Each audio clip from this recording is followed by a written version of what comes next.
Welcome to the All Four Downs podcast, the college football edition. I'm your host, Ovi Muniz, and today we're going to break down everything you need to know heading into the 2025 season.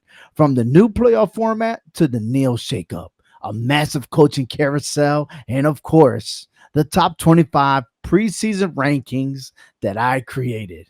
We've got it all covered, so buckle up, college football fans. Here we go. Let's hit it.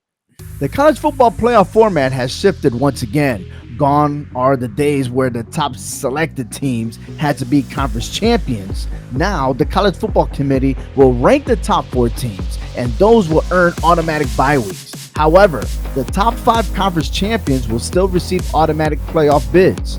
This means we could see non-conference champions leapfrog into the top 4 with a bye, while some conference champions may have to fight through the opening round. The House versus NCAA settlement approved in June 2025. It's officially changing the Neil landscape. Colleges can now directly pay players. But here's the catch. There's no equality in pay, sparking heated debate across the sport. Colorado's own Deion Sanders weighed in, suggesting that the college football should adopt a salary cap. While his comment stirred plenty of controversy, one thing is clear. This Neil debate isn't ending anytime soon. So, let me ask you this. Will a salary cap create fairness or kill the competition? This will be the defining topic of college football for years to come. This season brings a new wave of new head coaches, 26 in total. The 2 biggest headlines: Frank Reich takes over as the interim head coach for Stanford, and Bill Belichick. Yes, Bill Belichick now leads the North Carolina Tar Heels. It's a fascinating shakeup. Can either of these hires turn their programs into the college football playoff contenders? Which of these new faces will rise and who might flop? Again, 26 head coaches. Which one will stand out? That's one of the biggest storylines to watch this season. And now, finally, 4th down. Let's break it down. The preseason top 25, starting from the bottom, and I'm working my way up. Not to sound like Drake, but hey, check this out. This is my prediction. This is my preseason. I'll scratch the prediction. This is my top 25 leading into this year's college football. And on top of that, there is no influence from APs or college football committees or the USA coaches or any of like that. So let's get started. 21 to 25, I have South Carolina, Florida, Arizona, Kentucky, and Wisconsin. Listen, Frank Beamer's squad went 9-3 last year. The best season yet as him as a head coach. That's right. Beamer got it going on. Can they take it to the next step? Again, they do have a hard schedule, especially the well-known rivalry between South Carolina and Georgia. But hey, also included is Florida, because Bill Napier's Gators are fully loaded, and they had their best year so far under Napier. Can they lead and move and take over the SEC? Well, I'll tell you what, they do have an elite quarterback named DJ Lagway.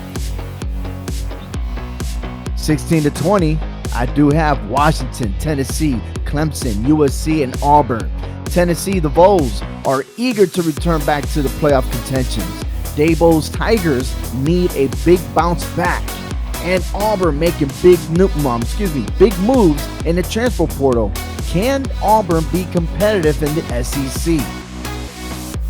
From 11 to 15, I have Oklahoma, Notre Dame, Texas A&M, Miami, and Penn State. Oklahoma's Brent Venable is pretty much on the hot seat. Now, a lot of people are not talking about it because they don't have the attention. But I'm going to tell you right now, he is entering his 4th season as the head coach of the Oklahoma Sooners. Twice, he's only won 6 games. Only had 1 good season. But I'm going to tell you right now, if they don't make themselves competitive in the SEC, I do expect Venables to be fired this year. Notre Dame at number 12, the Fighting Irish made the title excuse me, the Fighting Irish made the title game last year but fell short to Ohio State. Can they finish the job? Can they get it done? I mean, their schedule looks in their favor to make it back to the college football playoffs. And Penn State. I'm not a big fan of Penn State. I don't think that they are even capable of beating Michigan. However, they're not playing Michigan this year again. So they're going to be second years in a row. However, they do play Oregon, Ohio State, and they do host Indiana. 6 through 10, Ohio State, Florida State, Missouri, Michigan, and LSU. Ohio State, the defending champions, open up versus Texas. The turbulent coaching staff. Can the Buckeyes repeat? It's going to be a pretty hard one, and I'm anticipating for an epic match on week 1 between the Buckeyes and the Longhorns. Florida State, after their worst season ever, they do have some elites in that team. That transfer portal was doing wonders, and their staff is reloaded with a lot of experienced head coaches being assistants. Mike Norvell has no excuse this year, should he now be contenders in the ACC. And finally, 1 through 5, I have Oregon, Georgia, Texas, Alabama, Ole Miss. Yes, I'm counting right now. Georgia, Texas, Alabama, Ole Miss. 4 of the top 5 are SEC. Well, it's a big turnaround from last year when you was fully stacked loaded of Big Ten teams.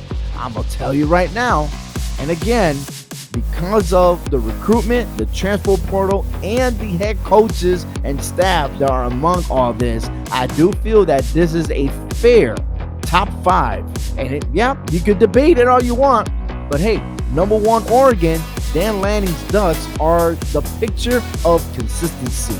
There are always contenders, okay? Georgia, should they, improve in their wide receiver and avoid dropping passes?